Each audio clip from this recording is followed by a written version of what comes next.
Kan misalnya mereka dapat order Rp30.000. Lalu dipotonglah 30%, 40%, 50% untuk aplikator dari apa nilai order itu. Ada nggak potongan lain? Ada. Tapi bukan dari mereka. Tapi dari konsumen. Itu namanya biaya layanan dan biaya aplikasi. Dua. Yang kalau ditotal bisa di atas Rp10.000.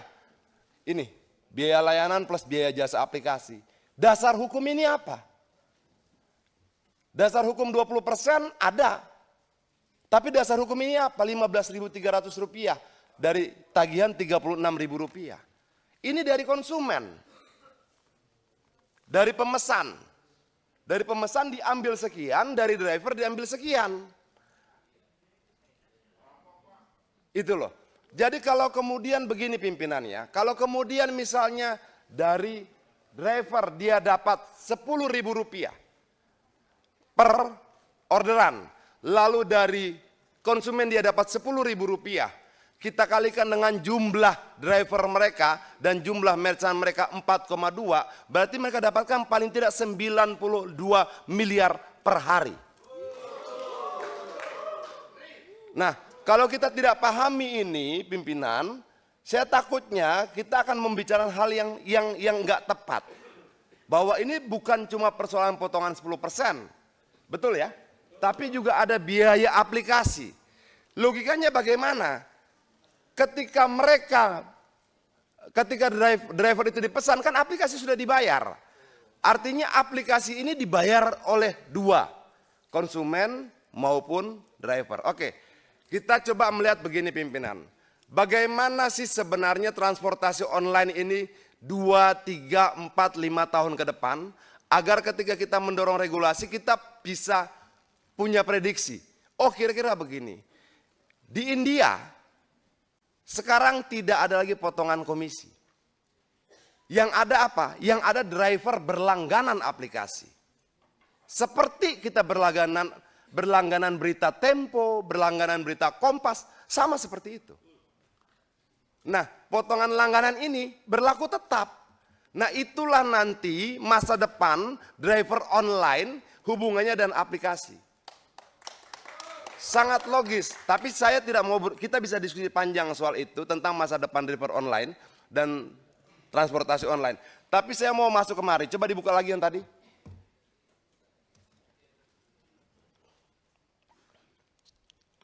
Ya, nah yang biaya ini semua ada nih, biaya layanan, biaya jasa dan aplikasi.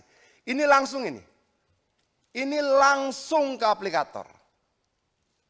12.000. 10.000, sangat, dan lebih menyakitkan biaya ini tidak punya dasar hukum sama sekali.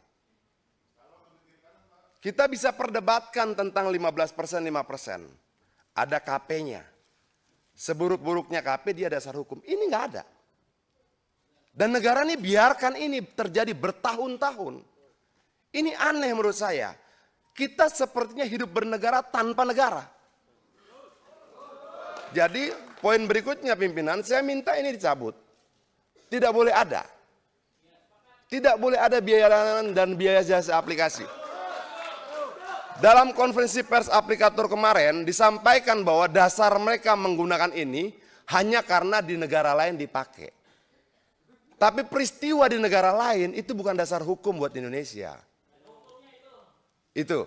Jadi tidak cuma 10% tapi ini juga. Nah, berikutnya pimpinan itu yang slot Aceng yang mereka sampaikan begini. Ini kita bicara algoritma.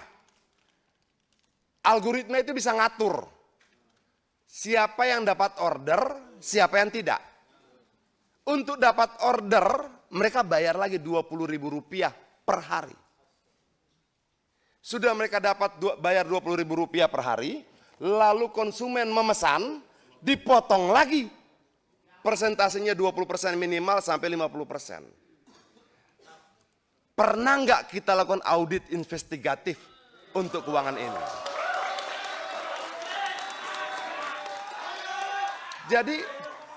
Jadi yang mereka sampaikan tadi paket Aceng, slot, segala macam itu, mereka tuh bayar.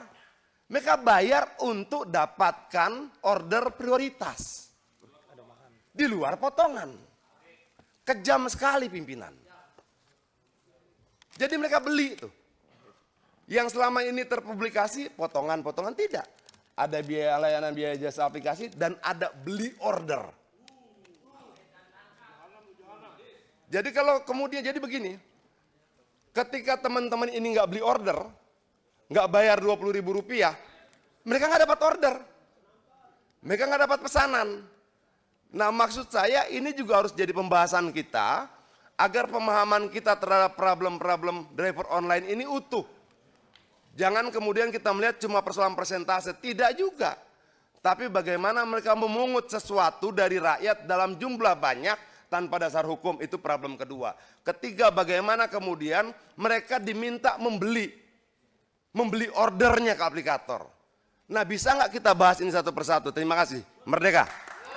Download Tribun X sekarang. Menghadirkan lokal menjadi Indonesia.